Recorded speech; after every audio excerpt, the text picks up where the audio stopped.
শুরু করছি chemistry from home. আজকে আমরা আলোচনা করব ক্লাস 12-এর দ্রবণ চ্যাপ্টারের পরবর্তী টপিক, অর্থাৎ আজকে আলোচ্য বিষয় হচ্ছে তরলে গ্যাসীয় পদার্থের দ্রাব্যতা। তাহলে প্রথমে আমরা জেনে নেব দ্রাব্যতা জিনিসটা কি, অর্থাৎ দ্রাব্যতার সংজ্ঞা আমরা জেনে নিচ্ছি। আমরা জানি, তবু আরেকবার দেখে নিচ্ছি। বলা হচ্ছে স্থির উষ্ণতায়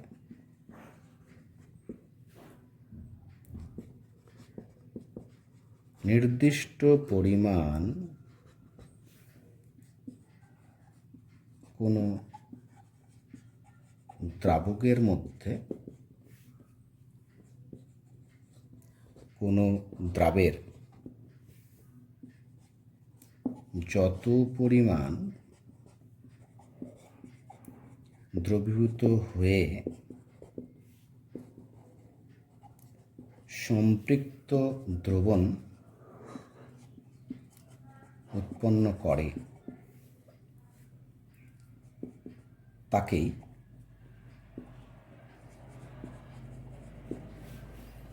ওই উষ্ণতায়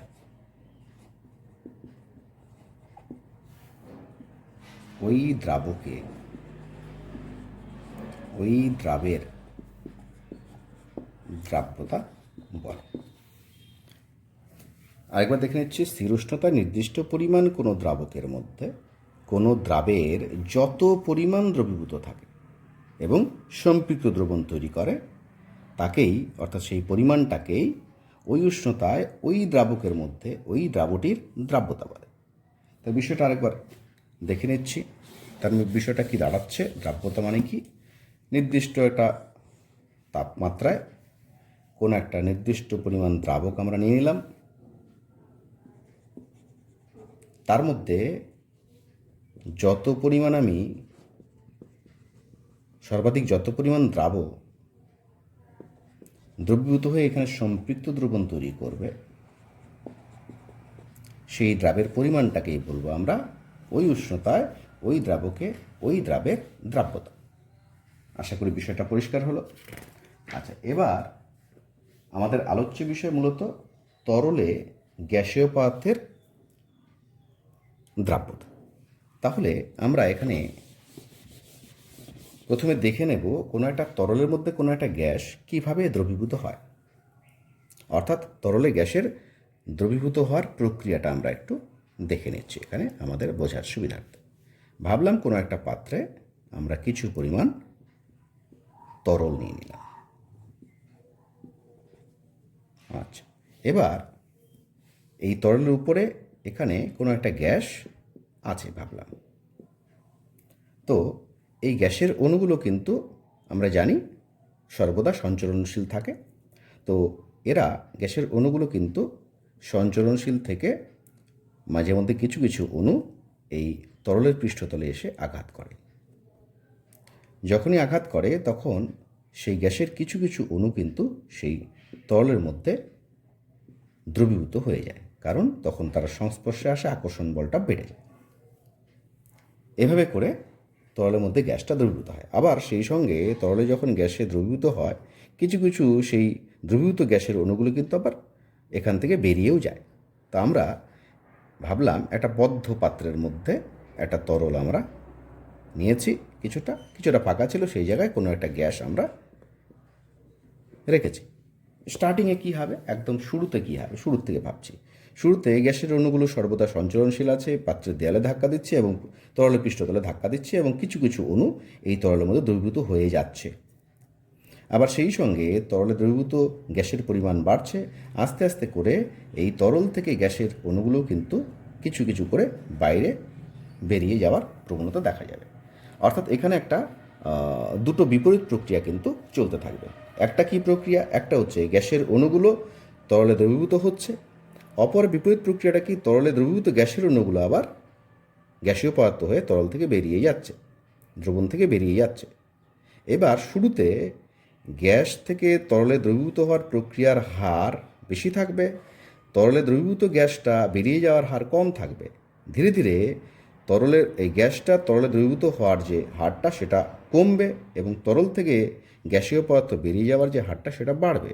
একটা সময় আসবে এদের মধ্যে একটা সাম্যাবস্থা গঠিত হবে, অর্থাৎ দুটোর হার সমান হবে। গ্যাস এর দ্রবীভূত হওয়ার হার এবং তরলে দ্রবীভূত গ্যাস বেরিয়ে যাওয়ার যে হার দুটো সমান হবে, তখন আমরা বলবো সাম্যাবস্থা উপস্থিত হয়েছে। আর সাম্যাবস্থা উপস্থিত হওয়ার পর এখানে নির্দিষ্ট একটা চাপে আমরা রাখলাম, নির্দিষ্ট একটা উষ্ণতা রেখেছিলাম, সেই নির্দিষ্ট উষ্ণতায় সেই চাপে এখানে সাম্যাবস্থা উপনীত হয়েছে। যদি এগুলো একই থাকে তাহলে সময় গেলেও এখানে গ্যাসের পরিমাণ বাড়বেও না কমবেও না, তরলে দ্রবীভূত গ্যাসের পরিমাণও কিন্তু বাড়বেও না কমবেও না। তাহলে এই হলো সাম্যাবস্থা। তাহলে এখানে আমরা আরেকটা জিনিস এক্সট্রা করে জেনে রাখবো, পরে সেগুলোই আরও বিস্তারিত আলোচনায় আসবো। তাহলে তরলে কোনো একটা গ্যাসের দ্রাব্যতা, মানে কি পরিমাণ এখানে দ্রবীভূত হচ্ছে গ্যাসটা নির্দিষ্ট চাপে নির্দিষ্ট উষ্ণতায়, সেটাই হচ্ছে তার দ্রাব্যতা। তাহলে সেই দ্রাব্যতাটা কোন কোন বিষয়ের উপর নির্ভর করে আমরা জানবো যে তরলের প্রকৃতির উপর সেটা নির্ভর করে। 1 নম্বর কি পয়েন্ট, তরলের প্রকৃতির উপর নির্ভর করে। যে গ্যাসটা দ্রবীভূত হচ্ছে তার প্রকৃতির উপর নির্ভর করে। এখানে গ্যাসটা যে রাখা হয়েছে তার চাপ কত, চাপ বেশি না কম। যদি বেশি থাকে তাহলে দ্রাব্যতা বেশি হবে, কম থাকলে কম হবে, আমরা বিস্তারিত জানবো পরে। উষ্ণতার উপরেও নির্ভর করে। কিভাবে নির্ভর করে সেটা আমরা পরবর্তী অংশে আসছি ধীরে ধীরে। তাহলে আশা করি পরিষ্কার হলো বিষয়টা, কীভাবে কোনো একটা তরলের মধ্যে কোনো একটা গ্যাস দ্রবীভূত হয়। আচ্ছা, তরলে গ্যাসটা দ্রবীভূত হলো, এবার এখানে দুটো এক্সট্রা জিনিস আমরা জেনে রাখবো, যে কোনো একটা তরলের মধ্যে কোনো একটা গ্যাস যখন দ্রবীভূত হয়ে গেল, তো সেখানে দ্রাব্যতাটা হিসাব করব কেমন করে। হিসাব করার জন্য আমরা দুটো বিষয় জেনে নেব। এখানে দ্রাব্যতা গুণাঙ্ক, যেটাকে আমরা বলি হচ্ছে সলিউবিলিটি কোএফিসিয়েন্ট,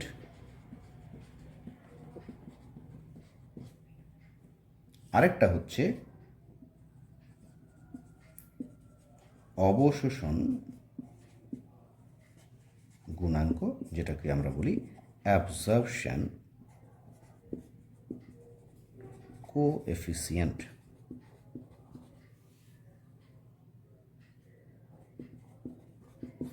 পরিষ্কার? আচ্ছা, এবার আমরা জানবো এই দুটো বিষয় কি। এগুলো দ্রাব্যতার পরিমাপক।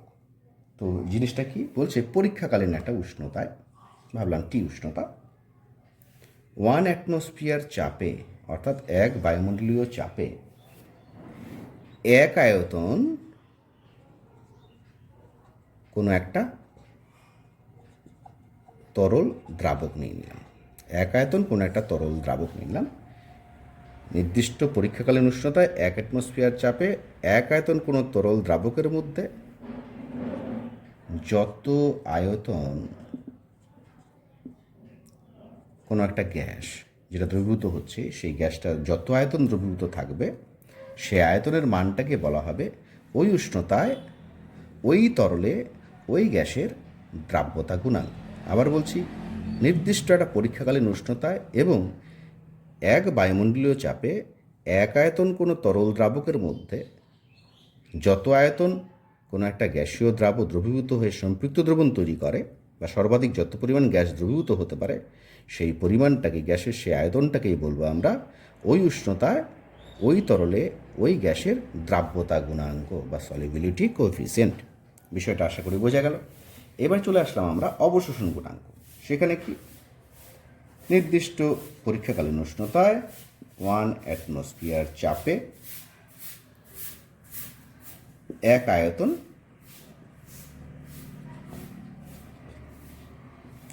তরল দ্রাবক আমরা নিয়ে নিলাম, আগের মতোই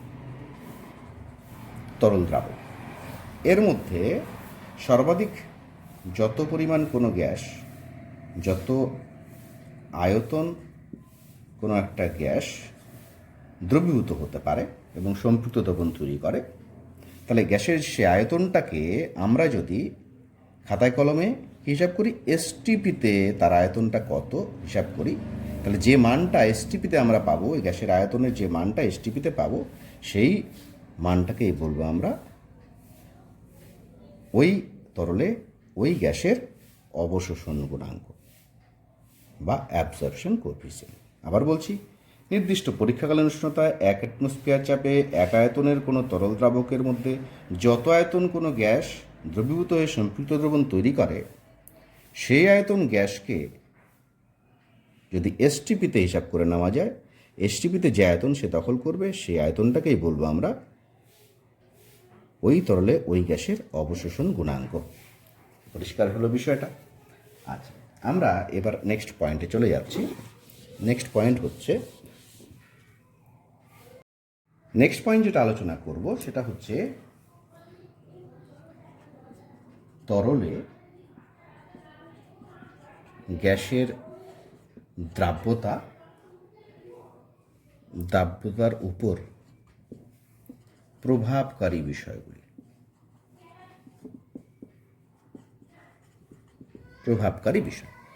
তা আমরা আগেই মোটামুটি দেখে নিয়েছি প্রভাবকারী বিষয় কটা ছিল, 4টা। এক ছিল হচ্ছে যে তরলটা দ্রাবক হিসেবে কাজ করবে সেই তরল দ্রাবকের প্রকৃতি।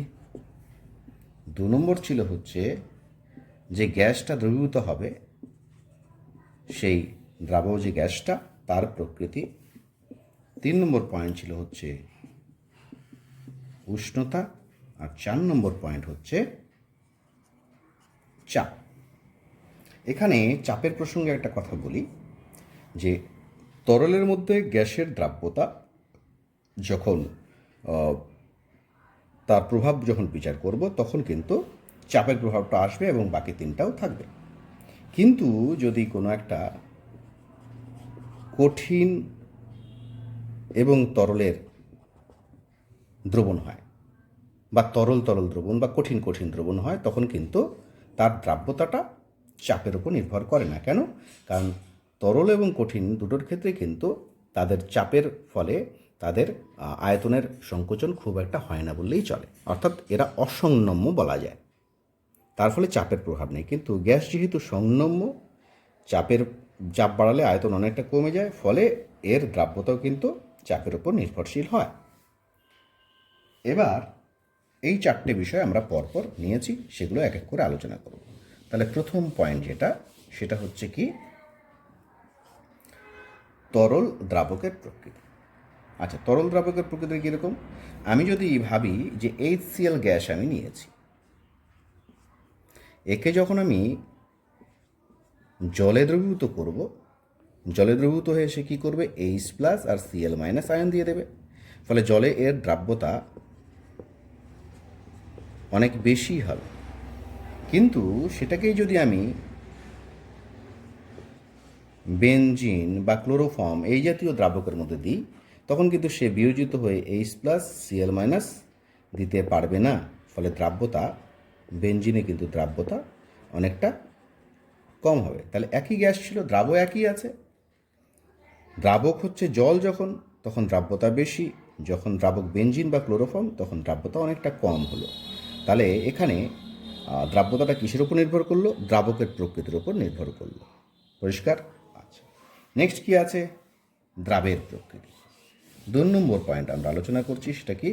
দ্রাবের প্রকৃতি, অর্থাৎ যে গ্যাসটা দ্রবীভূত হবে তার প্রকৃতি কীরকম। এবার তার উপর নির্ভর করে আমরা বেশ কটা পয়েন্ট দেখব। এক একটা গ্যাসের ক্ষেত্রে এক এক রকম হবে। যেসব গ্যাস, আমি 2 নম্বর পয়েন্ট আলোচনা করব, যেসব গ্যাসকে সহজে তরল করা যায় না, যেসব গ্যাসকে সহজে তরল করা যায় না, যেমন কারা? Hydrogen gas, oxygen gas, helium gas, nitrogen gas. এদের ক্ষেত্রে দ্রাব্যতা কী হবে? কোনো একটা তরলে দ্রাব্যতা কম হবে। কেন না? এই সকল গ্যাস যে আছে এরা কিন্তু হালকা গ্যাস এবং এদেরকে সহজে তরল করা যায় না। তার মূল কারণ হচ্ছে এদের পারস্পরিক আকর্ষণ। অর্থাৎ হিলিয়াম যদি আমি নিই, কোনো একটা পাত্রে হিলিয়াম আছে, তাহলে হিলিয়ামের অণুগুলো যে পরস্পর যে আকর্ষণ করছে সেই আকর্ষণ বলটা অনেকটা কম। দেখতেই পাচ্ছি এগুলো সবগুলো নন পোলার। এদের আকর্ষণ বল কিন্তু ভ্যান্ডারওয়াল আকর্ষণ বল জাতীয় আকর্ষণ বল হবে। ফলে এদের আকর্ষণ বল যেহেতু অনেকটা কম আছে, ফলে এদের সহজে তরল করা যাবে না। আর যদি সহজে তরল করা না যায় তখন কোনো একটা তরলে তাদের দ্রাব্যতা কম হয়। পরিষ্কার হলো? আচ্ছা, নেক্সট বি পয়েন্টে যাচ্ছি। বি পয়েন্টটা কি? যেসব গ্যাসকে সহজে তরল করা যায়, কাদেরকে যায়? যেমন ভারী গ্যাস কার্বন ডাইঅক্সাইড, পোলার গ্যাস এবং ভারী SO2, এদেরকে সহজে তরল করা যায়। এদের ক্ষেত্রে কী হবে? এদের ক্ষেত্রে দ্রাব্যতা, তরলে এদের দ্রাব্যতা বেশি হয়। কেন বেশি হয়? কেন এদেরকে সহজে তরল করা যায়? এই ভাবলাম সালফার ডাইঅক্সাইড আছে। সালফার ডাইঅক্সাইড যদি কোনো একটা পাত্রে রাখা যায়, তাহলে সালফার ডাইঅক্সাইডের অণুগুলো পরস্পরের সঙ্গে কিন্তু যথেষ্ট বেশি করে আকর্ষিত হয়, কারণ এরা পোলার গ্যাস। ডাইপোল আকর্ষণ বল এদের মধ্যে কাজ করে। ফলে এদের খুব আকর্ষণ থাকায় এদেরকে সহজে তরল করা যায়।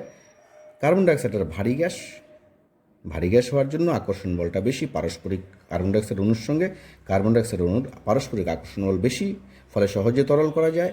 আর সহজে তরল করা গেলে এদের কোনো তরলের মধ্যে এদের দ্রাব্যতাও বেশি হয়।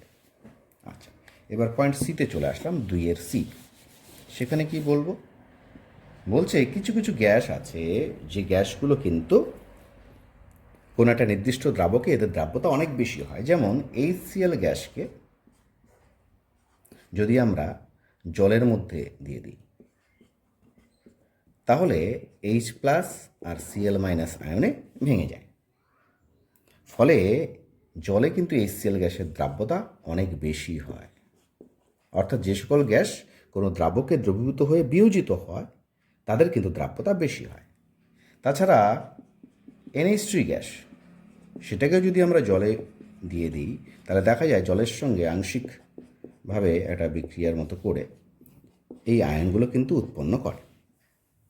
যেহেতু এই আয়নগুলো উৎপন্ন করে, ফলে NH3 এর দ্রাব্যতা কিন্তু, জলের দ্রাব্যতা কিন্তু অনেক বেশি হবে। তাহলে আমরা জানলাম কোনো একটা তরলে গ্যাসের দ্রাব্যতা গ্যাসের প্রকৃতি অর্থাৎ দ্রাবের প্রকৃতির উপর কীভাবে নির্ভর করছে। এবার চলে আসলাম উষ্ণতার উপর নির্ভরশীলতা, অর্থাৎ আমাদের 3 নম্বর পয়েন্ট। তরলে গ্যাসের দ্রাব্যতা উষ্ণতার উপর কেমন করে নির্ভর করে সেটা দেখছি। তো এখানে প্রসঙ্গক্রমে আমাদের জানতে হবে, কোনো একটা গ্যাসকে যখন কোনো একটা তরল দ্রাবকের মধ্যে দ্রবীভূত করা হয়, তখন সেই প্রক্রিয়াটা আগেই আমরা দেখেছি সাম্যাবস্থা সৃষ্টি করে এবং একটা দ্রবণ তৈরি করে। এবং এই প্রক্রিয়াতে কিছু তাপ উৎপন্ন হয়, অর্থাৎ এটা এক্সোথার্মিক রিয়েকশন। ΔH নেগেটিভ, কিছু তাপ উৎপন্ন হয়। ΔH নেগেটিভ হওয়া মানে তাপ উৎপন্ন হচ্ছে, অর্থাৎ তাপদায়ী প্রক্রিয়া। তাপদায়ী বা তাপমোচী বা তাপ উৎপাদী, ইংরেজিতে আমরা বলি এক্সোথার্মিক রিয়াকশন। এটা এক্সোথার্মিক প্রসেস বলবো, এটা রিয়াকশন নয়, প্রসেস। তাহলে গ্যাসটা তরলে দ্রবীভূত হচ্ছে, দ্রবণ তৈরি হচ্ছে এবং কিছু তাপ দিচ্ছে, তাপ উৎপাদী। সন্মুখ বিক্রিয়া তাপ উৎপাদী, তাহলে নিশ্চয়ই পশ্চাৎমুখী বিক্রিয়া তাপশোষী হবে। এবার প্রশ্ন আসছে, একটু আলোচনা এক্সট্রা করে নিচ্ছি, যে এখানে কেন এই প্রক্রিয়াটা তাপ উৎপাদী? আমরা গ্যাসের ক্ষেত্রে জানি এন্ট্রপি অনেক বেশি, তরলের ক্ষেত্রে এন্ট্রপি অনেক বেশিই থাকে। যাই হোক, গ্যাসের ক্ষেত্রে গ্যাসটা কিন্তু তরলে দ্রবীভূত হয়ে তরল রূপ ধারণ করছে, দ্রবণটা তরল থাকছে, ফলে তখন কিন্তু তার বিশৃঙ্খলতা অনেকটা কমছে। ফলে যে শক্তি, কিছু শক্তি, এন্ট্রপির যে কিছু শক্তি ছিল, বিশৃঙ্খলতাজনিত যে কিছু শক্তি ছিল, সেটা কমছে জন্য সেই শক্তিটাই কিন্তু মূলত এখানে তাপ রূপে বেরিয়ে আসে। তো যাই হোক, সেই প্রসঙ্গে যাচ্ছি না। এবার এই সিস্টেমটা আছে, এই সিস্টেমটার মধ্যে আমরা বাইরের থেকে কি করছি? তাপ দিচ্ছি, অর্থাৎ আমরা চেষ্টা করছি যে উষ্ণতা বাড়ানোর। আমরা জানি কোনো একটা সিস্টেম যখন সাম্যাবস্থায় থাকে, তখন সাম্যাবস্থা নিয়ন্ত্রণকারী যে বিষয়গুলি আছে, সেই বিষয়গুলির কোনো একটার যদি পরিবর্তন করি, তাহলে সাম্যাবস্থার যে সিস্টেমটা আছে, সিস্টেমটা নিজেকে এমনভাবে বিন্যস্ত করে যাতে ওই পরিবর্তনের প্রভাবটা সে যত দূর সম্ভব প্রশমিত করতে পারে। তো প্রসঙ্গক্রমে আসি, তাপ যখন আমি দিচ্ছি, সিস্টেমটার তাপমাত্রা বাড়ার কথা, কিন্তু সিস্টেমটা কিন্তু আপ্রাণ চেষ্টা করবে যাতে করে তাপমাত্রা না বাড়ে, অর্থাৎ তাপটা যেটা দিচ্ছি কোনোভাবে সেটা শোষণ করে ফেলার চেষ্টা করবে। তো সম্মুখ বিক্রিয়া দেখতে পাচ্ছি তাপ উৎপাদী, তাহলে নিশ্চয়ই পশ্চাৎমুখী বিক্রিয়া তাপশোষী। তাহলে তাপ দিলে সিস্টেমটা কী করবে? সাম্য অবস্থাটা সাময়িকভাবে বিঘ্নিত হবে এবং এই পশ্চাৎমুখী বিক্রিয়ার হার বা প্রক্রিয়ার হার বাড়বে। ফলে অর্থাৎ দ্রবণের থেকে তরল দ্রাবকটা, তার থেকে গ্যাসটা কিন্তু বেরিয়ে আসবে, অর্থাৎ দ্রবণটার মধ্যে গ্যাসের পরিমাণ কিন্তু কমে যাচ্ছে, অর্থাৎ তরলে গ্যাসের দ্রাব্যতা কমে যাচ্ছে। তাহলে উষ্ণতা বাড়লে দ্রাব্যতা কিন্তু কমে যাচ্ছে কোন ক্ষেত্রে? না, তরল দ্রাবকের মধ্যে গ্যাসীয় দ্রাবের দ্রাব্যতার ক্ষেত্রে। পরিষ্কার হলো বিষয়টা? আমরা চলে আসলাম নেক্সট, উষ্ণতার প্রভাব গেল। এবার আমরা দেখব হচ্ছে চাপের প্রভাব। তাহলে দ্রাব্যতার উপর চাপের প্রভাব কীরকম সেটা আমরা আলোচনা করছি। এখানে আমরা আগেই দেখেছি যে কোনো একটা তরলের মধ্যে, বদ্ধ পাত্রে রাখা কোনো একটা তরলের মধ্যে যে ফাঁকা জায়গাটা ছিল সেখানে কোনো একটা গ্যাস যদি আবদ্ধ থাকে, তখন নির্দিষ্ট উষ্ণতায় নির্দিষ্ট চাপে, এই গ্যাসটা নির্দিষ্ট একটা চাপে এখানে একটা সাম্যাবস্থার সৃষ্টি হয় এবং এখানে একটা নির্দিষ্ট পরিমাণ গ্যাস দ্রবীভূত হয়ে যায়। এবার প্রশ্ন হচ্ছে, উষ্ণতা আমি একই রাখলাম, এখানে গ্যাসটার চাপ যদি একটু বেশি হয় তাহলে কী হবে? এখানে আমরা জানি প্রক্রিয়াটা, দ্রবীভূত হওয়ার প্রক্রিয়া কী ছিল, এখানে আঘাত করবে গ্যাসের অণুগুলো এবং তরলে দ্রবীভূত হবে। তাহলে চাপ বেশি হওয়ার মানে কি? প্রতি একক ক্ষেত্রফলে একক সময়ে যে আঘাত হানছে সেই আঘাতের সংখ্যা বেশি হবে, ফলে এখানে দ্রবীভূত গ্যাসের পরিমাণটাও বাড়বে, অর্থাৎ চাপ বাড়ালে দ্রাব্যতা কিন্তু বাড়বে, তরলে গ্যাসের দ্রাব্যতা বাড়বে। এটা পরিষ্কার? তো এই সংক্রান্ত সূত্রটা আমরা সেটা জেনে নেব। বিজ্ঞানী হেনরি সেই সংক্রান্ত সূত্র দিয়েছেন। কি বলেছেন? তাহলে আলোচনা করছি হচ্ছে হেনরি সূত্র বা হেনরির সূত্র, হেনরিস ল। বলছে স্থির উষ্ণতায়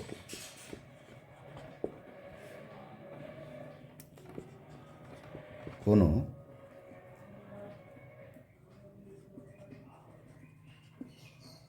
তরল দ্রাবকে কোনো গ্যাসের দ্রাব্যতা দ্রবণের সঙ্গে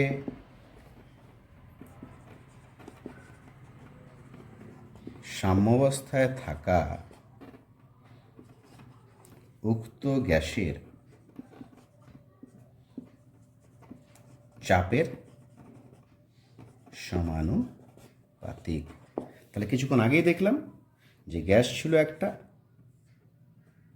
তরলের উপরে, সেই গ্যাসটার চাপ সাম্যাবস্থায় যখন আছে, অর্থাৎ আমরা আগেই দেখেছি সেই প্রক্রিয়াটা, সেই যে চাপটা থাকবে সাম্যাবস্থা থাকাকালীন, সেই চাপের সঙ্গে সমানুপাতিক হবে কি? এই তরলে গ্যাসটার দ্রাব্যতা। আচ্ছা, এবার গাণিতিক রূপটা যাচ্ছি আমরা। গাণিতিক রূপটা কী বলছে বা ব্যাখ্যাটা কী বলছে? আমরা ধরে নিচ্ছি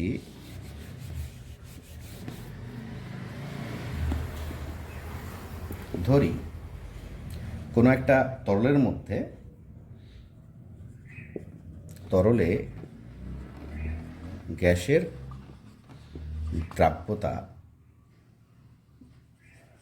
তার মোল ভগ্নাংশের সমান।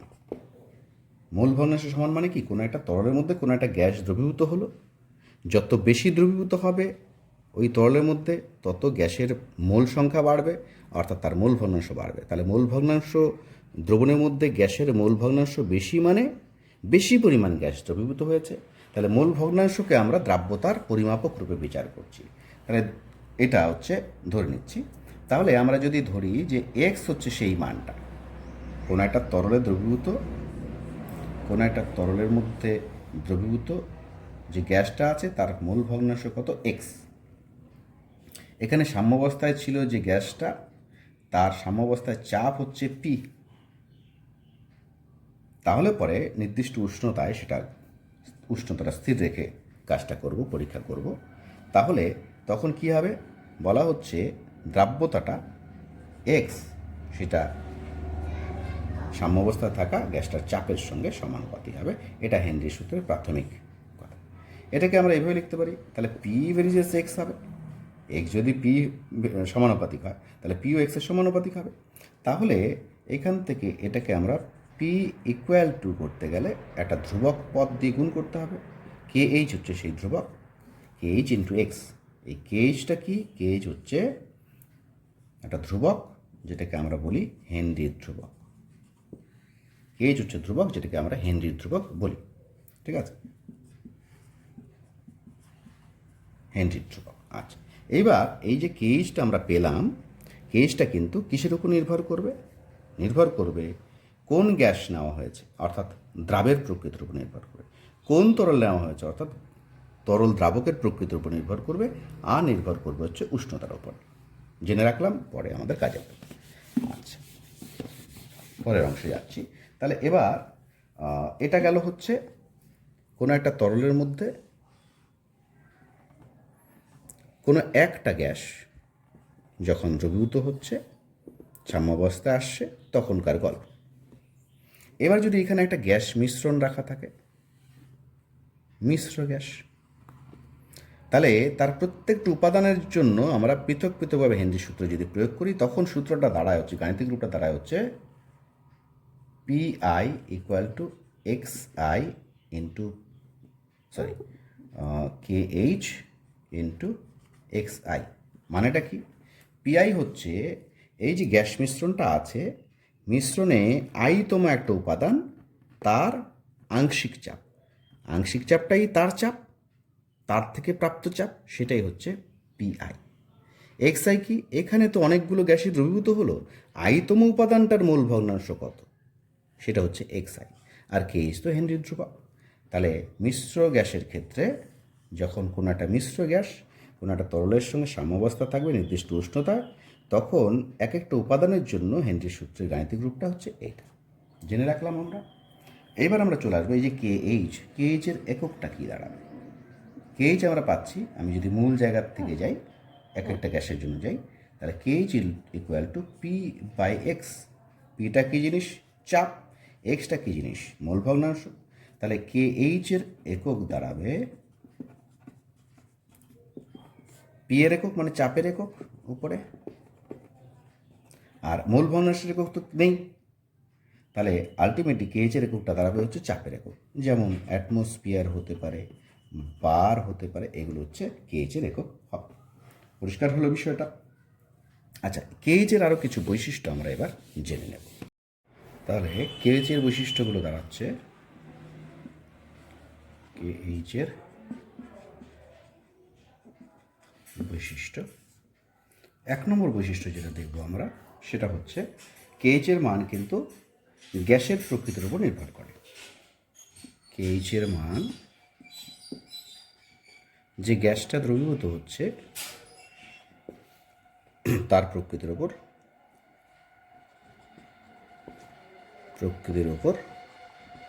নির্ভর করে।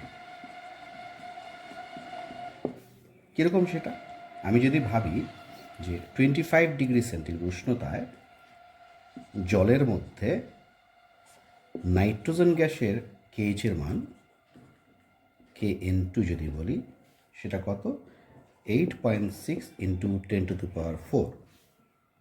কিন্তু সেটা যদি O2 এর কথা বলি,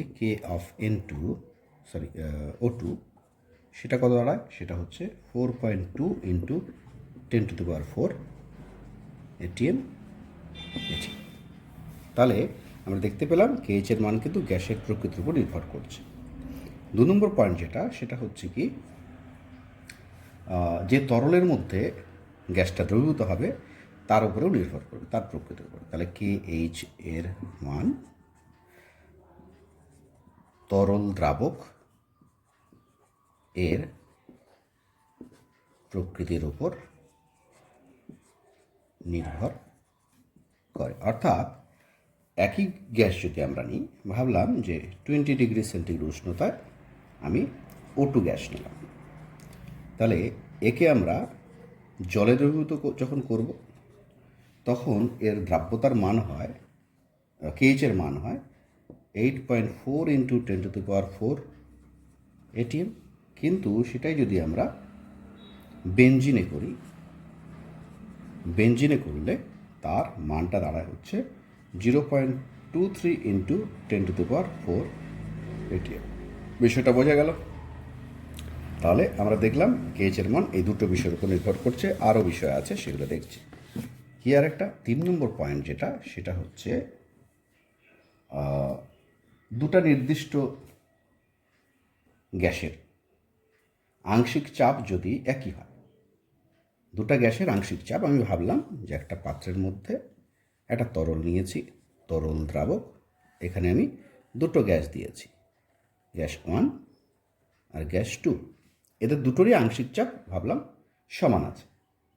তাহলে কোনটা বেশি দ্রবীভূত হবে, কোনটা কম দ্রবীভূত হবে? যার KH এর মান কী হবে, বেশি হবে,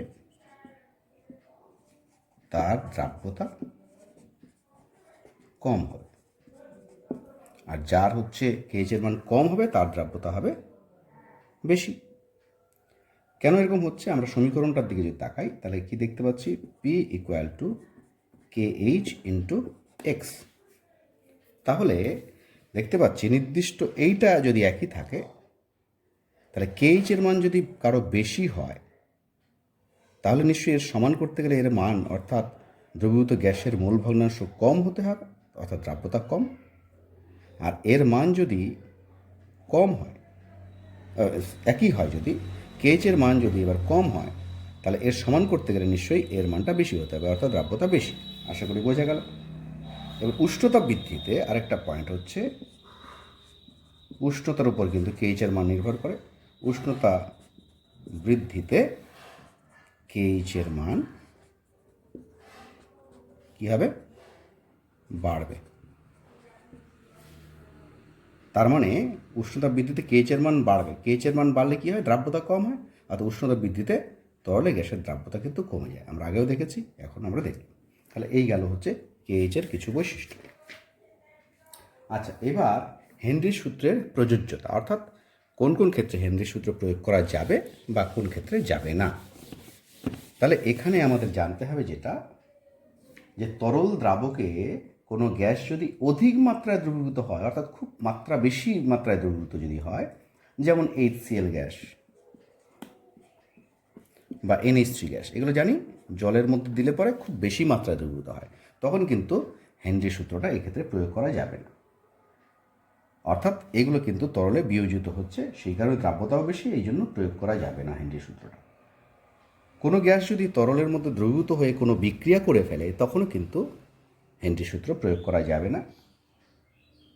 আর গ্যাসের চাপ যদি খুব বেশি হয়, কোনো একটা গ্যাস কোনো একটা তরলের উপরে আছে, গ্যাসটার চাপ অত্যন্ত বেশি এবং উষ্ণতার মান খুব কম, তখন কি খুব বেশি পরিমাণ দ্রবীভূত হবে, তখনও কিন্তু হেনরির সূত্র প্রয়োগ করা যাবে না। এই গেল হেনরির সূত্রের প্রযোজ্যতা।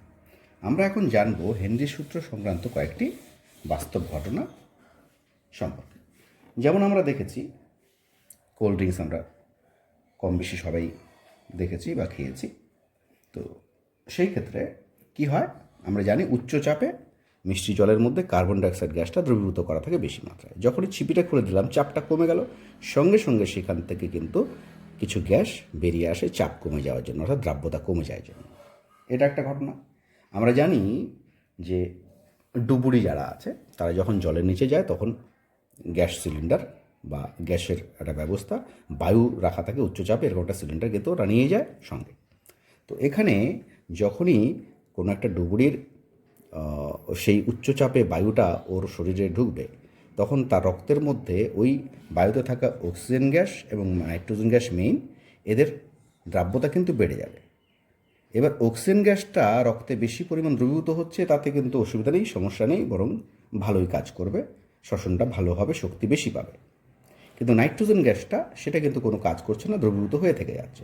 এবার ডুবুরি যখন এসে সেটা চট করে খুলে ফেললো, অর্থাৎ চাপ হঠাৎ করে কমে গেল, তখন রক্তে থাকা নাইট্রোজেন গ্যাস যেটা আছে, সেটা কিন্তু চাপ কমে যাওয়ার জন্য দ্রাব্যতা কমে যাবে এবং খুব তাড়াতাড়ি করে রক্ত থেকে সেটা বেরিয়ে আসার চেষ্টা করবে। ফলে কিন্তু শিরা উপশিরাগুলোর মধ্যে প্রচণ্ড চাপের সৃষ্টি হবে এবং প্রচণ্ড যন্ত্রণার সৃষ্টি হবে, এমনকি ডুবুরির মৃত্যুও ঘটতে পারে। তো এই সমস্যা দূর করার জন্য বর্তমানে অক্সিজেনের সঙ্গে হিলিয়াম গ্যাসের মিশ্রণ কিন্তু সেই সিলিন্ডারে ঢুকিয়ে দেওয়া থাকে।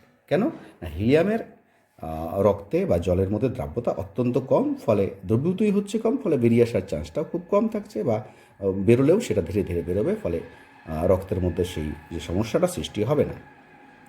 ঠিক আছে। তাহলে এই গেল আমাদের আরেকটা হেনরি সূত্রের প্রয়োগ। তাছাড়াও আমরা জানি যে যখন পর্বত আরোহী যারা আছে তারা উপরে যখন যায় তখন ওখানে বায়ুর চাপ কম থাকে, ফলে রক্তে অক্সিজেনের যে দ্রাব্যতা কমে যায়, ফলে তারা কিন্তু অক্সিজেন সিলিন্ডার সঙ্গে নিয়ে যায়। কিসের জন্য? না, উচ্চ চাপে সেই অক্সিজেনটা তখন দিলে পরে রক্তে অক্সিজেনের মাত্রা যেটা সরবরাহ করা দরকার সেটা ঠিক থাকবে। তাহলে এই গেল হেনরি সূত্রের কয়েকটা প্রয়োগ।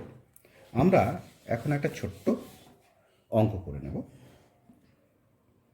তো হেনরির সূত্র থেকে আমরা একটা অঙ্ক দেখে নিচ্ছি, ভালো করে দেখে নিচ্ছি আমরা। বলছে 298 কেলভিন উষ্ণতায় জলে নাইট্রোজেন গ্যাসের হেনরি ধ্রুবক অর্থাৎ কেএইচ এর মান হচ্ছে 8.6 ইন্টু 10⁻⁴ ATM। বায়ুতে নাইট্রোজেন গ্যাসের মোল ভগ্নাংশ বলে দিয়েছে কত? 0.8। অর্থাৎ জলের উপরে রাখা আছে বায়ু, তার মধ্যে নাইট্রোজেন গ্যাস আছে যেটা, তার মোল ভগ্নাংশ হচ্ছে কত? 0.8। বলেছে প্রশ্ন 298 কেলভিন উষ্ণতায় ও 5 অ্যাটমসফিয়ার চাপে, বায়ুর চাপটা কত? 5 অ্যাটমসফিয়ার রাখা হয়েছে। সেই বায়ু থেকে কত মোল নাইট্রোজেন গ্যাস 10 মোল জল যদি রাখা থাকে তার মধ্যে দ্রবীভূত হবে? প্রশ্নটা বোঝা গেল? আমরা এর উত্তরটা করছি। আচ্ছা, এখানে দেখে নিচ্ছি যে নাইট্রোজেনের মোল ভগ্নাংশ কত? 0.8। আচ্ছা, বায়ুর চাপ কত? 5 অ্যাটমসফিয়ার। তাহলে প্রথমেই আমরা যেটা করব, বায়ুতে N2 গ্যাস যেটা আছে, গ্যাস এর আংশিক চাপ আমরা বের করে নেব। আংশিক চাপের ফর্মুলা কী ছিল? মোল ভগ্নাংশ ইন্টু মোট চাপ ইকুয়াল টু আংশিক চাপ। তাহলে মোল ভগ্নাংশ কত? নাইট্রোজেনের মোল ভগ্নাংশ হচ্ছে 0.8, মোট চাপ কত? 5 অ্যাটমসফিয়ার। তাহলে আংশিক চাপ হয়ে গেল 4 অ্যাটমসফিয়ার। তাহলে বায়ুতে আমি যদি এখানে চিত্রায়িত করি বিষয়টাকে, তাহলে কি দাঁড়াবে? এখানে জল আছে 10 মোল, এখানে বায়ু আছে, বায়ু কত চাপে ছিল? টোটাল চাপ ছিল 5 অ্যাটমসফিয়ার, কিন্তু এখানে নাইট্রোজেন আছে, অন্যান্য গ্যাস আছে। নাইট্রোজেনের মূল ভগ্নাংশ যেহেতু 0.8, তাহলে নাইট্রোজেনের আংশিক চাপ হচ্ছে 4 অ্যাটমসফিয়ার। তাহলে 4 অ্যাটমসফিয়ার চাপটাই আমি ধরবো, কারণ নাইট্রোজেনের দ্রবীভূত হওয়ার গল্পই এখানে আমরা করছি। তাহলে 4 অ্যাটমসফিয়ার বেরিয়ে গেল এখানে আংশিক চাপ। তাহলে এবার কি করলাম? যদি 10 মোল জলে দ্রবীভূত N2 গ্যাস এর মোল ভগ্নাংশ সেটা যদি xN2 হয়, আগে ছিল মোল নাইট্রোজেনের মোল ভগ্নাংশ ছিল বায়ুতে, সেটা গল্প ছিল। এখন জলে 10 মোল জলে দ্রবীভূত হয়েছে কতটা নাইট্রোজেন, সেখানে তার মোল ভগ্নাংশ হচ্ছে ধরে নিলাম xN2। সুতরাং আমরা বলতেই পারি যে হেনরির সূত্র অনুসারে আংশিক চাপ অফ N2, নাইট্রোজেনের আংশিক চাপ, ইকুয়াল টু KN2, মানে KH যেটা সেটা KN2 হিসেবে ধরলাম, ইন্টু xN2। আমরা কোন সূত্র প্রয়োগ করলাম? আমরা দেখে নিয়েছিলাম এক সময়, PI equal to KH into XI। এই সূত্রটা যেটা ছিল, একাধিক উপাদান গ্যাস থাকলে পরে কোনো একটা উপাদানের জন্য আমরা প্রয়োগ করলাম এটাকে। তাহলে গেল। এবার P অফ N2 কত সেটা আমরা জানি। P অফ N2 হচ্ছে 4, মানে আমরা হিসাব করে নিয়েছি, এইটাই সেটা। KN2 কত? 8.6 ইন্টু 10⁴ দেখেছি, ইন্টু x অফ N2। এটা যদি আমরা হিসাব করি তাহলে কি দাঁড়ায়? তোমরা হিসাব করে নাও, আমি ডাইরেক্টলি হিসাব করছি। এটা দাঁড়াবে x অফ N2, অর্থাৎ জলে দ্রবীভূত 10 মোল জলে দ্রবীভূত নাইট্রোজেন গ্যাস যেটা আছে তার মোল ভগ্নাংশ হচ্ছে 4.65 ইন্টু 10⁻⁵ গেল। এবার ধরি এটা মূল ভগ্নাংশ গেল, ধরে নিচ্ছি 10 মোল জলে N মোল নাইট্রোজেন দ্রবীভূত হয়েছে। মানে এন মোল দ্রবীভূত হয়েই মোল ভগ্নাংশ এই হয়েছে 10 মোল জল। তাহলে হিসাবটা কি দাঁড়াচ্ছে? হিসাবটা এবার দাঁড়াচ্ছে, সুতরাং আমি মোল ভগ্নাংশ বের করে দিচ্ছি। এন কার? নাইট্রোজেনের মোল সংখ্যা বাই টোটাল মোল সংখ্যা কত? 10 হচ্ছে জলের আর এন হচ্ছে নাইট্রোজেনের। এটা হচ্ছে জলে দ্রবীভূত নাইট্রোজেনের মোল ভগ্নাংশ। সেটা কত? সেটাই তো XN2। সেটা কত আবার? 4.65 ইন্টু 10⁻⁻5। এখান থেকে যদি আমি সমাধান করি তাহলে কি দাঁড়াবে? দাঁড়াবে হচ্ছে তাহলে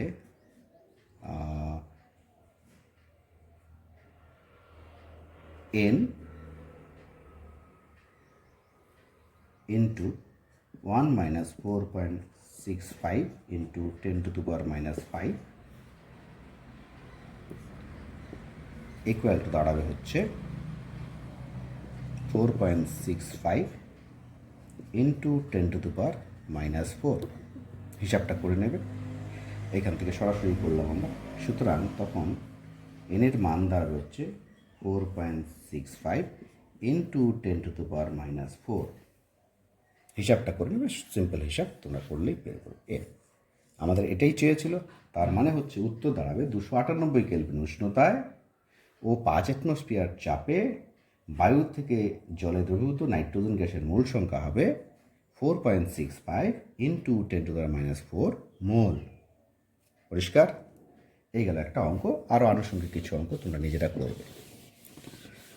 তাহলে এর পরের যে টপিক সেটা একটুখানি করছি। পরের টপিক হচ্ছে কঠিন দ্রবণ। খুব সহজ জিনিস। কঠিন দ্রবণ মানে কঠিনে কঠিনে দ্রবণ, অর্থাৎ যেখানে দ্রাবকটাও কঠিন, দ্রাব যেটা আসে সেটাও কঠিন, তখন বলবো কঠিন দ্রবণ বা কঠিনে কঠিনে দ্রবণ। তাহলে আমরা জানি বিশেষ করে সংকর ধাতুগুলো এই প্রকৃতির দ্রবণ বলা যায়। এটা আবার দু রকমের হতে পারে। কঠিনে কঠিনে দ্রবণ দু রকম হতে পারে। একটা হচ্ছে প্রতিস্থাপিত কঠিন দ্রবণ, সাবস্টিটিউশনাল সলিড সলিউশন, আর আরেকটা হচ্ছে কি ইন্টারস্টিশিয়াল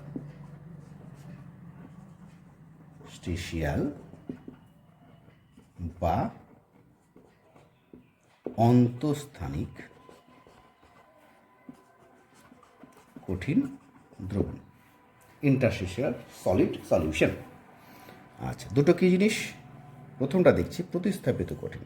ভাবলাম কোনো একটা কঠিন পদার্থ যেটা আছে তার যে পরমাণুগুলো আছে বা অণুগুলো আছে তার সেগুলোকে সবগুলো গোলক হিসাবে কল্পনা করি। তার হচ্ছে সাইজটা এরকম এবং খুব সুন্দরভাবে সুবিন্যস্ত ওখানে হয়ে আছে, সাইজটা এরকম।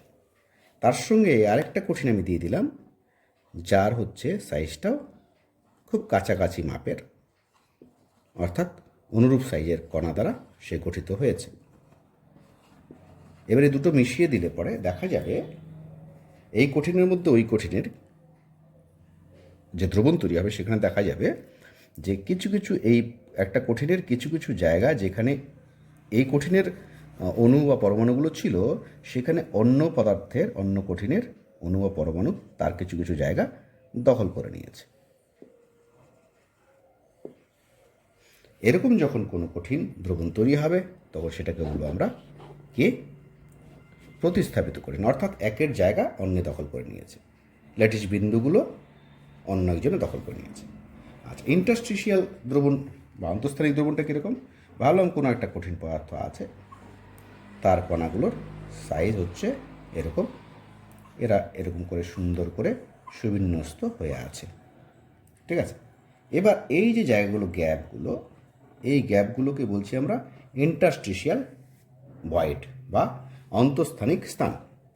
অন্য একটা কঠিন আমরা দিয়ে দিলাম যার কণাগুলোর সাইজ হচ্ছে এরকম ছোট ছোট সাইজ, এর মধ্যে গলিয়ে ভালো করে মিশিয়ে দিলে দেখা যাবে এই যে জায়গাগুলো আছে ইন্টারস্টিশিয়াল স্থানগুলো, সেইখানে দ্বিতীয় পদার্থের যে কণাগুলো জায়গাগুলো দখল করে নিয়েছে।